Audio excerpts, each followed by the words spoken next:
High friends, welcome to யாஷிகர். Already இந்த update வந்து குடுத்திருந்தேன். ஒண்ணு மறப்போமா, மன்னிப்போமா அப்படின்னு சொல்லி நம்ம ஜெனி வந்து அவங்களோட இன்ஸ்டாகிராம் பேஜ்ல வந்து ஒரு அப்டேட் ஒண்ணு ஷேர் பண்ணியிருந்தாங்க.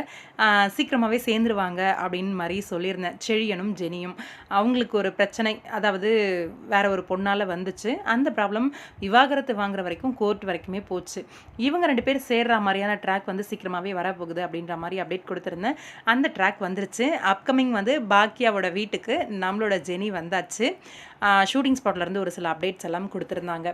ஜெனி, நிலா பாப்பா, அப்புறம் விஷால், அதாவது எழில் கேரக்டர் பண்ணுறவர், செழியன் எல்லாருமே அந்த லொக்கேஷனில் இருக்காங்க வீட்டில். இந்த அப்டேட் மட்டும் கிடையாது, இன்னும் ஒரு சில அப்டேட்ஸ்லாம் கொடுத்துருந்தாங்க. ஃபைனலாக ஜெனி வந்து மறந்தாங்களா இல்லை மன்னிச்சாங்களான்னு தெரியலை, அவங்க ஹஸ்பண்டோட ஒன்று சேர்ந்துட்டாங்க. ரொம்பவே சந்தோஷமாக இருக்குது. உண்மையிலேயே லவ் மேரேஜ் இல்லையா, அந்த லவ் எப்போ இருந்தாலும் மனசுக்குள்ளே இருக்க தான் செய்யும். எத்தனை பேர் வந்தாலும் அது வந்து பிரியாது.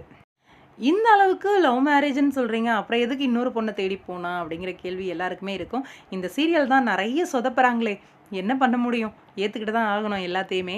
எல்லாருக்கும் 2 புருஷன் 2 பொண்டாட்டி அப்படிங்கிற மாதிரி ட்ராக்கை வந்து ரொம்பவே சொதப்பெல்லாம் கேவலமாக கொண்டு போய் மறுபடியும் சேர்த்து வைக்கிற மாதிரி கொண்டு போயிட்டுறாங்க. இன்னொரு பக்கம் நம்மளோட கோபிக்கு வந்து மேனேஜர் வேலைக்கு ஆஃபர் கொடுத்துருக்காங்க நம்ம பாக்கியா. இந்த இடத்துல ராதிகா வந்து நிற்கிறாங்க. என்ன சொல்ல போகிறாங்க அப்படிங்கிற ஒரு கேள்வி இருக்குது. கண்டிப்பாக மேனேஜர் வேலையை ஏற்றுக்கிட்டு நீங்கள் பண்ணுங்கள் அவங்களோட ரெஸ்டாரண்ட்டில் அப்படின்ற மாதிரி ராதிகா வந்து சொல்லுவாங்க அப்படின்ற மாதிரி நான் எதிர்பார்க்குறேன். பார்ப்போம் நாளைக்கு எபிசோட். பாக்கியாவுக்கு சப்போர்ட்டாக ராதிகா பேசுவாங்க அப்படின்ற மாதிரி தான் தோணுது. ஆனால் இங்கே திமிரா பேசுகிறார் கோபி. அவரோட மூக்கை உடைச்சு ரெஸ்டாரண்ட் ஓப்பனிங்கில் வந்து போகிறாங்க, எல்லாருமே போகிறாங்க. அதனால் கண்டிப்பாக மேனேஜர் வந்து கோபி தான் அப்படின்னு எதிர்பார்க்கலாம். பார்ப்போம், வெயிட் பண்ணி என்ன நடக்குது அப்படின்ட்டு.